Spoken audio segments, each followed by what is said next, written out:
tako sad na pres konferenciji. Mislim da čovjek mora biti profesionalac do kraja. Da moraju i gosti biti, ne ja da sjedim ovdje ko nisam došao na ispred. Ovo je jako ružna pres konferencija. To nema veze sa presom. Znači mora biti i gostujući i ja da nešto se kaže, već ako da uvažimo presom, tako. Što da vam kažem, izgledali smo za svaku loptu. U odbrani odlično u napadu. Vidio se da je prestalo snage i Malinović koji je vuku prvo poluvreme, Prce koji je vuku isto prvo poluvreme. Bili smo malo limitirani, nismo poentirali, 100% šanse, puno tehničkih grešaka u polukontra. Protivnik sretno pobjedio. Toliko. Čestitajmo u svakom slučaju na odlasku na hrvatsko prvenstvo.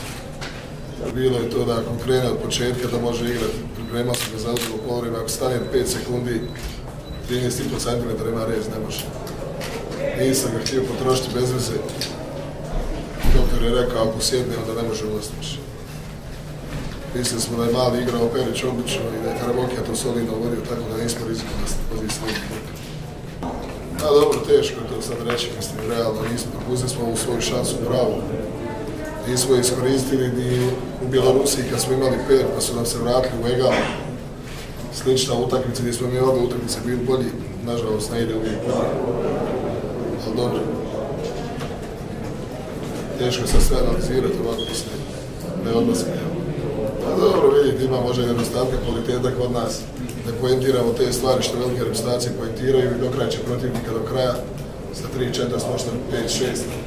Sigurno bilo onda dolijevanje do kraja, ovako smo bili u grču. Odgovornost je samo uzimao Nikola i Malna, što je malo za ovakvu utakmicu, on se bili potrošili i psihički i fizički, tako da je bilo. Možda malo goriva trebalo još skupe. Upravo taj granični igrač tipa Karač, a možda i Čalci. Pa dobro bilo, hajmo reći muljanje, do šanse nismo igrali tečno kao što smo igrali prvo, vidio sam da smo bili u grču, čim smo profulali na 2,5 kontra 2 bace čiste u ruke njima, jel?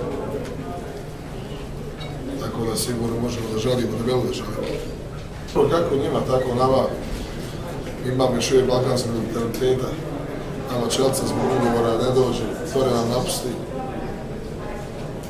2-3 gola sa svake pozicije, to je jako puno. Teško je bilo možda sve i uigrati na sve obrambene sisteme, ali ja sam jako zadovoljan kako Karabokija otvori utakmicu i kako je mali Perić vodio ovo sve do sada. Žao mi zbog ove prelijepe atmosfere, prelijepe publike, da ova djeca nisu imala ovako lijepo ljeto, da pričaju o sjajnoj atmosferi našoj pobjede. Najviše želim za to.